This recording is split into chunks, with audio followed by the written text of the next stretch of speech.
Somewhere on the north face of Mont Blanc, at over 15,000 feet, there is a jute mailbag. It spent 46 years buried in ice. When it finally melted out in 2012, the newspapers inside were still white, still legible, stamped with a date that had not changed in almost half a century.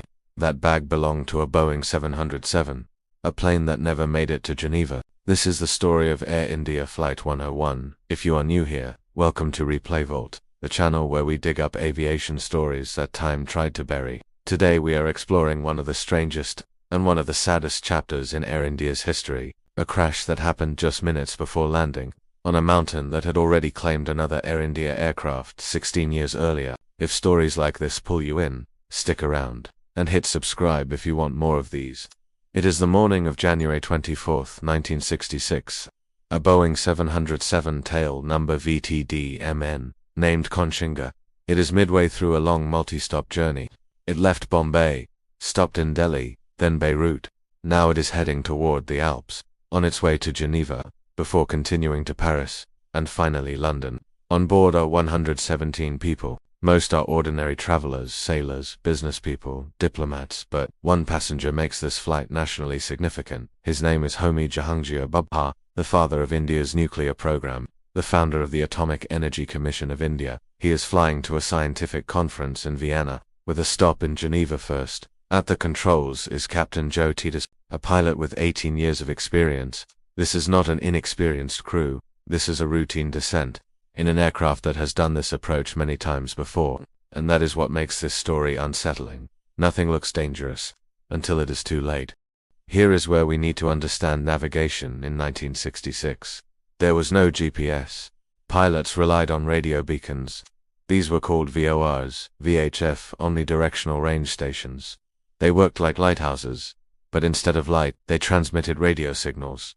Aircraft instruments could detect direction by using two VORs. Pilots could estimate their position, even without seeing the ground. But this flight had a problem. One of its two VOR receivers was not working. That meant reduced positional awareness. At the worst possible time, they were descending toward the Alps, toward Mont Blanc. Air traffic control had radar and they were tracking the aircraft, but something did not match. The controller's position and the captain's calculation, they were different. Captain D'Souza reported his position. The controller attempted a correction, but the phrasing was not precise, and that moment mattered. D'Souza believed he had already cleared the ridge. He believed he was safe. So he continued descending. He was not clear of the mountain. Flight level 190, around 19,000 feet. It was not enough margin, especially with uncertain positioning. At 350 knots, around 650 kilometers per hour, the aircraft struck Mont Blanc, near the Rochers de la Tournette just after 7 a.m. All 117 people were killed instantly. But this was not the first time. 16 years earlier, in 1950, another Air India aircraft crashed here, a Lockheed Constellation, operating as Flight 245, almost the exact same location, within 200 meters, two different aircraft, two different decades, same mountain. Rumors spread quickly. People believed it was not an accident. Some claimed a mid-air collision with an Italian fighter jet. Investigators searched for years. French rescue teams made multiple missions. Wreckage was examined carefully. Eventually, the truth was confirmed. There was no second aircraft. All debris belonged to the Boeing 707. The cause was simple. A chain of small failures, a broken receiver, a miscommunication, a false assumption. Mont Blanc does not easily give things back, but it does not destroy them either. Its glaciers move slowly. They carry wreckage over decades, sometimes releasing it. In 2008, a climber found newspapers dated January 23, 1966, still readable. In 2012, a diplomatic mailbag was recovered, filled with letters that never arrived. In 2013, a metal box was discovered.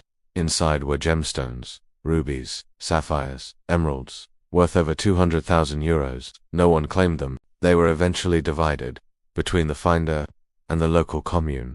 Even today, wreckage remains on the mountain, mixed with pieces from the earlier crash. But beyond the wreckage, there were people. 117 lives, 46 sailors, traveling for work, passengers from multiple countries, Air India officials, and Homi Babbar, a man whose death changed history, not because of sabotage, but because of a misunderstanding, a quiet radio exchange. Two people, describing the same mountain differently. At the worst possible moment, That is what stays with you, how thin the line is between routine and disaster. Mont Blanc still stands, still holding fragments of the past. This is Replay Vault. We will see you in the next story.